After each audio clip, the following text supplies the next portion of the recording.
It was like this every Monday night in Tulsa. We would have been here years ago.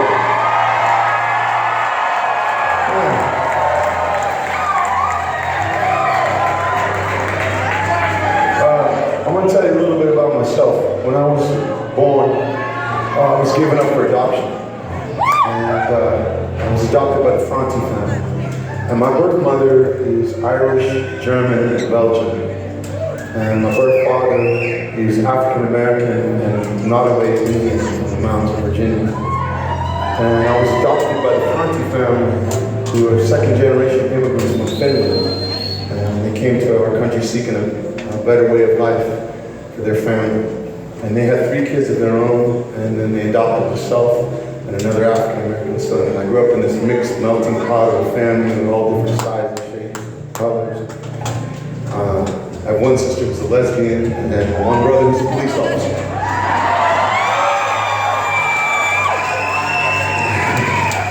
And my birth father was a boxing coach in the Marine Corps.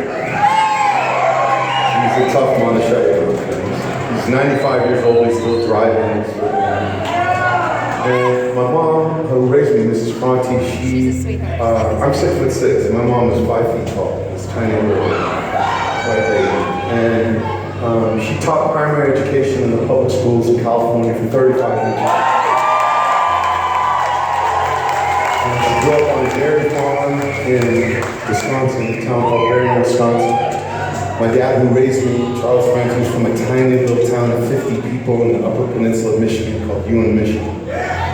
And every day my mom would go to school, and she'd teach 30 kids how to read and write and take care of each other. And then she'd come home to us, and we would just be ripping the shit out of the whole house, just destroying it. 5 kids, my mom's like. But somehow she would be able to get us all organized to, one person be chopping vegetables, or this person be doing this, that. And then when she put everything on the pots to cook, then she would send us out on the street to play. It was kind of like her time to do something. But before we went out every day, she would say, look, it doesn't matter if you're playing with a kid who's from a different neighborhood, or if they play on a different soccer team, or a baseball team, if they go to a church, or a mosque, or a synagogue, or if they have 2 moms, or have 2 dads, or if they speak a different language at home, or they have a different skin color. You are supposed to treat every kid you meet the way you hope to be treated. That's a little bit better. And right now it's like a crazy time. Every day, I do 2 things in the morning. The first thing I do is kiss my wife, Sarah.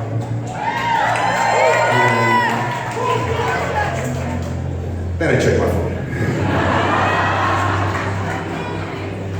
Usually check really quickly after. If I do it in the wrong order, I'm like, deep shit.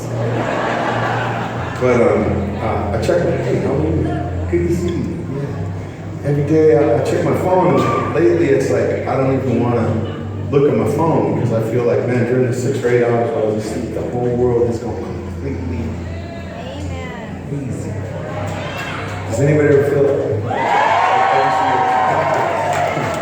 But this is a song that is a song of optimism. And it's a song that says, despite whatever chaos is happening in the world, on the news, that there are still millions of us in this country and billions of us around the world who believe that every single person deserves to be happy, healthy, and equal.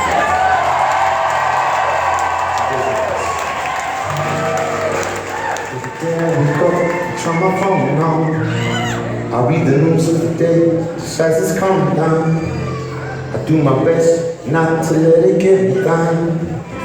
I try to keep my head up, but this is Babylon. This world's in crisis, we try to fight this changing climate. With scientists and with politicians divided by it. So many ways we can solve it, but they will never sign it. This mountain's tumbling down, but still we try to climb it. It's in the Torah, Quran, and in the Bible. Love is the message, but somehow we turn to rivals. It's come to people always picking up their rifles. Another school getting shot upon the side. So people trying to fly, some people trying to get out. Some people losing their mind, some people trying to get by. When you look in my eyes, you see the sign of the times. We all looking for the same thing, yeah. What if this song was number one? Would it mean that love had won?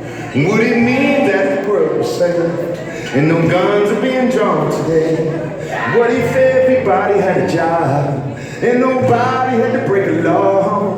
What if everyone could say, yeah,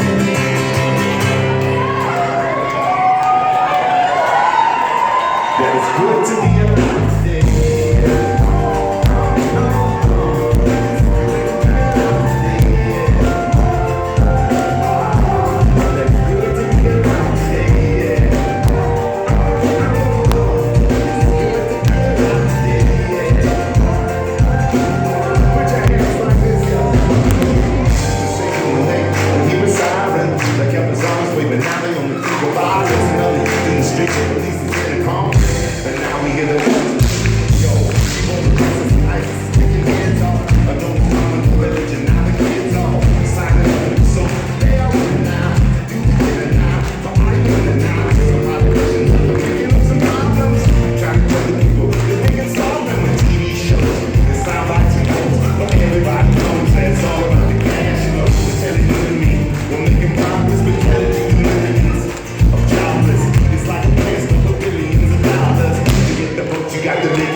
We are looking for the same thing, yeah. What if this song was number one? Would it mean that love had won? Would it mean that the world was saved and no bombs are being dropped today? What if everybody had a job and nobody had to break a law? What if everyone could say, hey?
And no bombs being dropped today.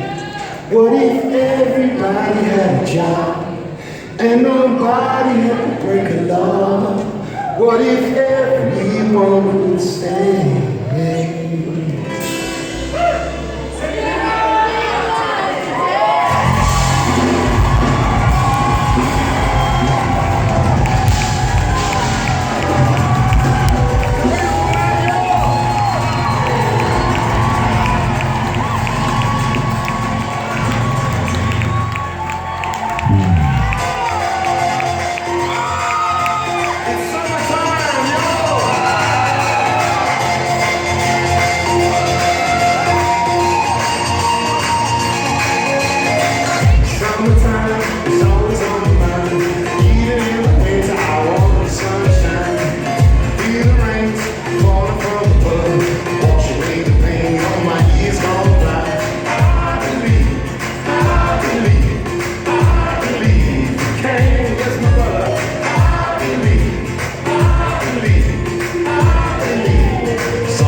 always on my mind.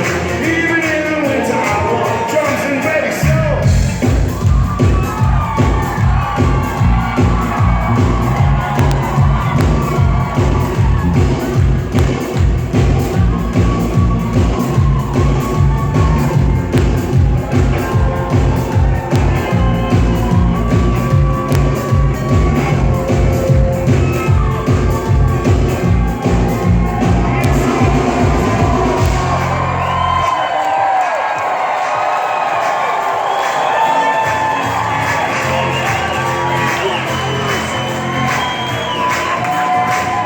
Stand up here with me.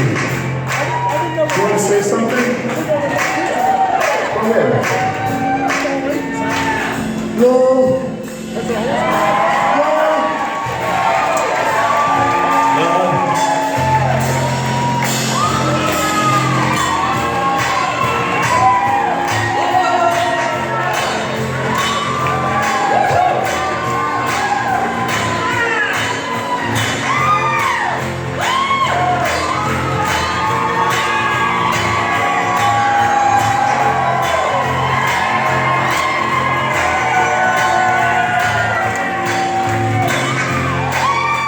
It's a beautiful night, y'all!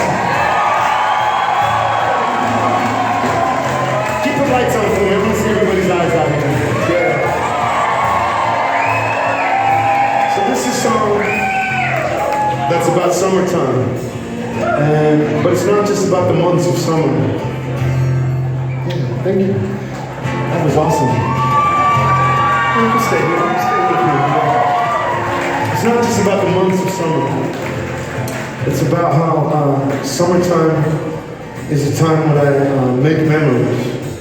And during the rest of the year, when I go through rough patches, go through sadness and depression, or just feeling down for whatever, I open up those memories and I remember, like when I was a kid, I would go fishing with my dad in the summertime at the mouth of the Klamath River in Northern California. And does anybody like to go fishing with their dad?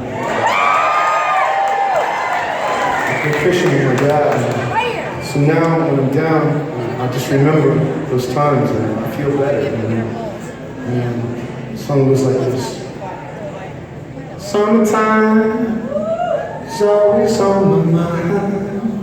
Even in the winter, I want sunshine. Feel the rains falling from above and wash away the pain of my years gone by. 'Cause I believe you can. I believe summertime is in our hands, yeah, hands, yeah, hands.